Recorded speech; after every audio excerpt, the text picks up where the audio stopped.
यह हमारी बदनसीबी है कि पाकिस्तान जैसी नेमत को हम अपनी सियासत की नजर कर रहे हैं। आजादी, आजादी, आजादी, किस बात की आजादी? के बाद भी नमाज तो पुलिस के पहरे में पढ़नी पड़ रही है। मुझे आज भी वो वक्त याद है जब पाकिस्तान बनने के वक्त मैं बहुत छोटा सा था और मेरा बाप पाकिस्तान बनने की तड़प में, मेरा बाप रशीद अहमद, रोज बताता हूँ कि मास्टर साहब ने स्कूल में गांधी के मुजस्मे लगा दिए और हम सब बच्चों को उनकी परस्तिश के लिए कहा जाता है। बेटा ये कोई नई बात तो नहीं है, तुम ना किया करो परस्तिश उनकी।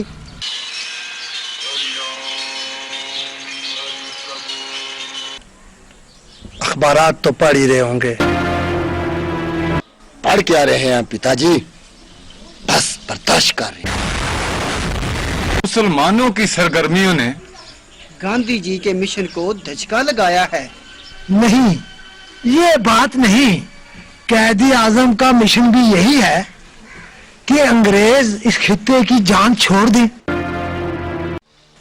लेकिन कैदी आजम का दो कौमी नजरिए वाला मंसूबा हमें हाजिम नहीं होता। नौजवानों ने मुल्क की भाग दौड़ संभालनी थी, वही नौजवान ये काम करें तो फिर कैसे खत्म होगा ये खून खराबा?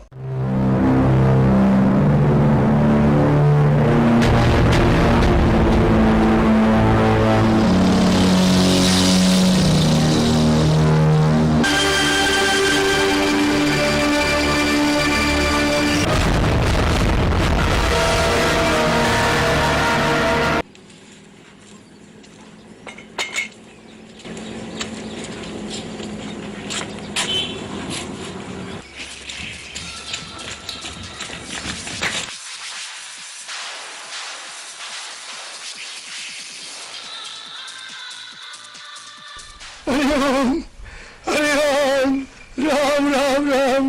लाला जी, लाला जी, लाला जी। आओ पंडित, अजान की आवाज तो हमने पूरी सुन ली है। राम राम। अरे बेटा, मायूसी कुफ्र है।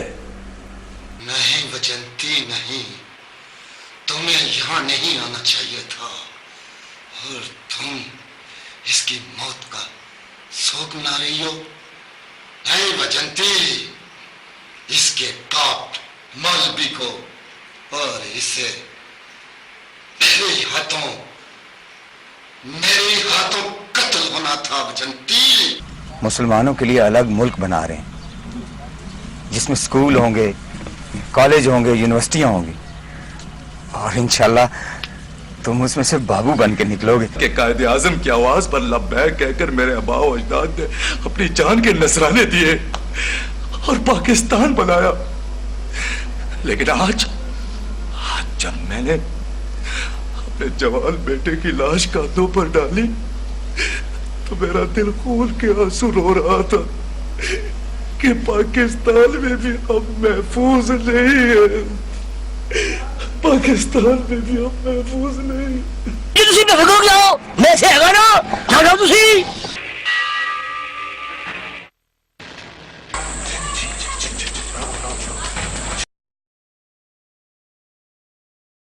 अरे वजंती, और सुना आजकल क्या खबरें हैं? सुना है तुम्हारे लीडर कायदे आजम का जलसा बहुत कामयाब रहा है।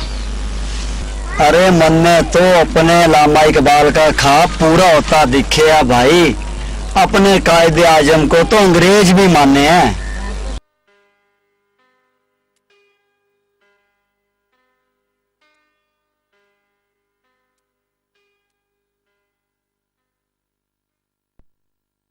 यहाँ हमारे हिंदुओं के खिलाफ मीटिंगें होती हैं, प्रोपेगेंडे होते हैं। ये होटल मुस्लिम लीग का दफ्तर बन गया है। होटल को होटल रहने दे रशीद अहमद। ऐसे लगता है तेरा ये होटल पाकिस्तान बनने से पहले ही छोटा पाकिस्तान बन गया है।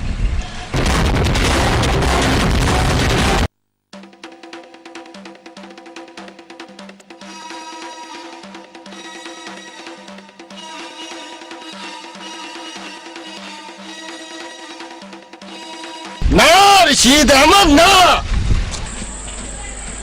राम कसम, आज इन मुस्लिमों को नहीं छोड़ेंगे।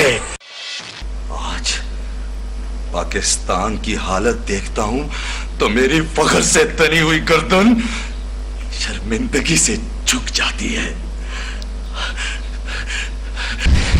किसी दिन किसी जोशीले मुसलमान के हाथों से मरेगा ये कुत्ते की मौत। मेरे सीने में दर्द उठ रहा है कि मौलवी चाहता क्या है हमसे।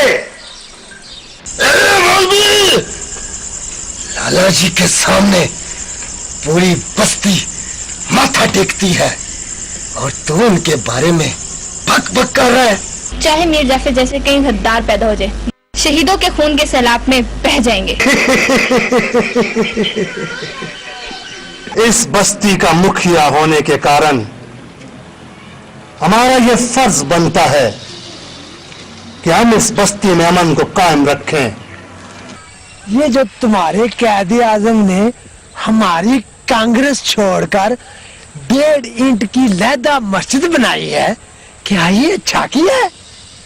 पंडित जी, मस्जिद मस्जिद होती है, 1.5 इंच की हो या 1.5 लाख इंच की।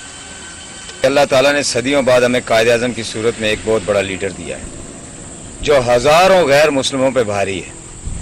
और ये 1.5 इंच की मस्जिद नहीं है, ये उन्होंने इस्लाम के किले का संगे बुनियाद रखा है और मुस्लिम लीग इसे पूरा करके ही दम लेगी और इसका नाम होगा पाकिस्तान। जनती को बचाकर आपने घर में नागन को कैद नहीं कर दिया? पाकिस्तान बनने के बाद तीसरी नस्ल जवान हो रही है, लेकिन हमने इस नस्ल को क्या दिया इन्हें? कलम की जगह जदीद असला। आज इनके पास डिग्रियां हैं, नौकरियां नहीं। इनके पास जहन है, उसके इस्तेमाल की जगह नहीं। मैं बसना चाहता हूं बापूजी, बसना चाहता हूं। देखो बादल, किसी मजहब के खिलाफ होना और बात है और किसी मजहब को खत्म करना और बात है। अगर तुम उनसे इसलिए दुश्मनी रखते हो कि वो मुसलमान हैं तो यह गलत है। हाँ, अगर तुम उनसे इसलिए दुश्मनी रखते हो कि वो अलग देश का नारा लगाए तो तुम बिल्कुल हक पे हो बादल। दुश्मनी के लिए भी कोई जवाब होना चाहिए। बस बादल को कह देना कि अपनी जुबान पे सिर्फ राम राम का विर्द किया करे। अगर आइंदा उसकी जुबान पे होटल या बतूल का नाम आया ना तो मैं उसकी जुबान गुद्दी से खींच के लारे की हथेली पे रख दूंगा। अगर मौलवी ने लाला जी के हुक्म की नाफरमानी की तो हम इन मुस्लिमों की लाशों के ढेर लगा देंगे। तुम्हारे पीछे गांधी जी, पंडित जवाहरलाल नेहरू, राजा गोपाल, देसाई जैसे ज़हीन लीडर हैं। काफिला पाकिस्तान जाएगा ना बेटा? तूने उसमें पाकिस्तान जाना है? हाँ, जाऊंगा। मेरे पाकिस्तान जाना है, अपने पाकिस्तान जाना है। हाँ, उधर जाके बताना कि पाकिस्तान बनाने में मेरा भी खून शामिल है। पाकिस्तान जिंदाबाद, कायदे आज़म जिंदाबाद। लो